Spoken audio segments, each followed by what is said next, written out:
But lessons, a community of wives and wives to be. Listen, I just did a whole 15 minutes live and realized after I shared it that you couldn't hear me on the volume at all. And I don't understand why. And so I am coming back on now to do it again because I'm not going to give the enemy that pleasure. The devil, no, he don't win today. And so I am going to come back on and share this message with you ladies, and you are welcome to join me, or you can watch the replay.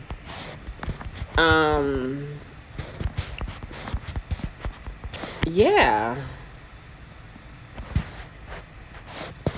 I don't know what happened. I think what happened is I tried to use that filter, and that's why I don't fool with this thing.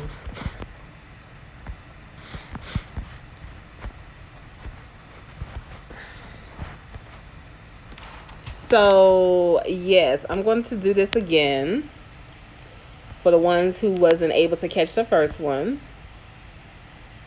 You can catch me again now. And yeah, we're going to just do this the normal way.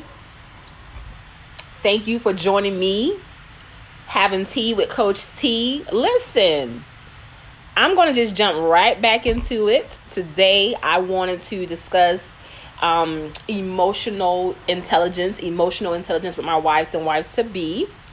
And it's absolutely one of my favorite subjects to talk about.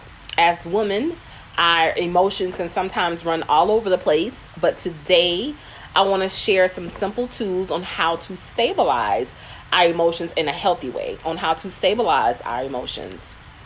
In my earlier years of being a wife, I had no idea about emotional intelligence. I knew nothing of what that word meant. I knew absolutely nothing about stabilizing my emotions. I allowed my emotions to rule me, and I allowed my emotions to get me in trouble. So for that reason, I am super excited to share with wives and wives to be about emotional intelligence. So let's define it. Emotional intelligence is defined as the capacity to be aware of, control, and express one's emotions, and to handle interpersonal relationships judicially and empathetically. Now, according to Daniel Goleman, an American psychologist who helped to popularize emotional intelligence, there are 5 key elements to it. And so we won't be able to actually get into all 5 of them today, but I did want to aim towards one. But I want to share those key elements with you. And the 5 are self-awareness, self-regulations, motivation, empathy, and social skills. Let me give it to you again. Self-awareness, self-regulations, motivation, empathy, and social skills. Now, of course, like I mentioned, we can't talk about all of them, but the one that I want to focus on today is self-awareness. This is one of my absolute favorite subjects, topics to talk about, because I didn't know the importance of this as a wife. I didn't know the importance of this as an individual. I didn't know the importance of this as even a mom. And so this have become one of my favorite topics to talk about. And self-awareness is defined as conscious knowledge of one's own character, feelings, motives, and desire. It's consciously being knowledgeable of your own character, feelings, motives, and desires. And so the Bible verse that I pulled from was out of Romans 14:12. And the Amplified verse says, "So then, each of us will give an account of himself to God." Each of us will give an account to ourselves to God. And when I first read that Bible verse, when I tell you, it made me stand still. It made me stand completely still. I was not a person who was stewarding, I should say, my myself well. I was not that person. And so reading this Bible verse brought clarity on the things that I was not doing and I should have been doing. It made it very clear what I need to be working on. And so I absolutely love pointing this Bible verse out during my premarital sessions and with my premarital couples, and with my wives in our wife sessions. We can get so caught up in living and doing day-to-day stuff that we're not even aware that we are out of place in some areas. And one of the places that we or where we can certainly be out of place and not even realize it is in our marital covenants. You do not want to get married and not be aware of self-awareness before going into the marital covenant. I just want to put that out there. That's something that you want to make sure that you master before going into the marital covenant, because the marital covenant is going to make you look at yourself differently. All right. A lot of people are unaware of the self-awareness, and it can help us in more than one area. One of the biggest that people don't focus on much, don't pay attention to, is the spiritual realm. It's the spiritual realm.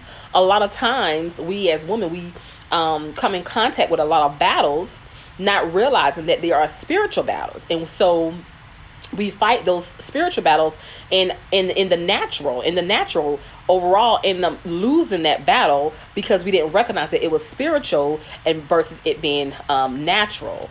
So the first person that needs to be aware of you is you. The first person that needs to be aware of you is you. You need to examine you. You need to know what you like, what you dislike. You need to know your moods. You need to know your trigger points. You need to know when you're tired. You need to know when you're feeling down. You need to know when something is not right in your body. Do not leave that responsibility to anyone else. Do not leave that responsibility to anyone else, especially your spouse, your children, or the ones that's closest to you. That is not fair. That is not fair. And as a wife, and a wife that's preparing to be a wife, placing that responsibility on someone else is unacceptable. It's unacceptable. You are accountable for you. Now, I want to emphasize that, especially to my wives, because I know sometimes we feel like we can change our spouses. We feel like we can change our husbands. We can make them do what we want them to do. We can, make them be some kind of way. We can manipulate and do all these type of things or whatever. And let me tell you, that is not the way God designed it. That is not the way God designed it. We are accountable to our part. Leave the rest to God. We are accountable to our part. As long as you're doing your part, you have no room to worry about what your spouse is or is not doing. You do your part. All right. And a lot of times I know as wives and women, just women in general, not necessarily just wives, we sometimes have things going on in our own mind. We have these thoughts in certain ways and certain desires and agendas that we have for ourselves and for other people. And we won't sometimes for other people to read our minds, and that's not fair either. That's not fair either. So I just want to emphasize that too, ladies, that befriend self-awareness. Befriend self-awareness. Let it be your daily reminder that I am accounted for myself, not the other person. I am accountable for myself and not the other person. We are forever changing, or at least we should be. And as we change, as we grow, as things change around us, we need to be aware of it. We need to be aware of it. If your spouse notices something about you that is off before you notice it, then you are not stewarding self-awareness well within yourself. You need to be aware of you. You don't need no one to come and tell you that, oh, something about you don't seem right today, or something about you just, you need to be aware of those things ahead of time.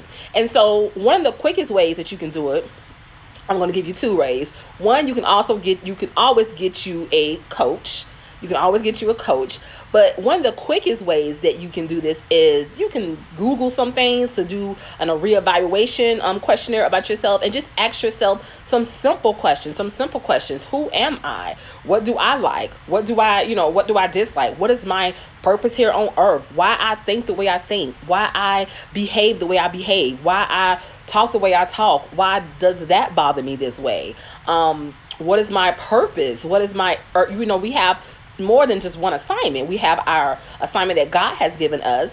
And then we also have our earthly assignment. And I just want to pause for a moment, just take a moment and just point that out to the wives.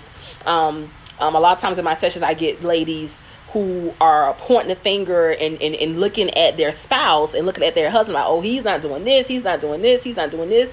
And God is saying, but what are you doing? What are you doing? You're so caught up and focused in his world that you're not even caught up in the things that I have called you to. You're not caught up in the things that I have called you to. So I want to just point that part out there to my wives. It's important, wives and wives to be, that you are stewarding yourself in a way where you are not just representing yourself, your husband, your family, but you're representing Christ. You're representing Christ. Ultimately, God want to use you for a greater good. God want to use you for a bigger purpose than what you can see with just your natural eye. And so it's important as you prepare for the marital covenant, or even if you're already in the marital covenant, that you learn the importance of self-awareness. Let that be something that you do on a regular. Make sure that you are aware of you and not having someone else have to come and tell you was a little off there. Something wasn't right there. Something about you seemed off today.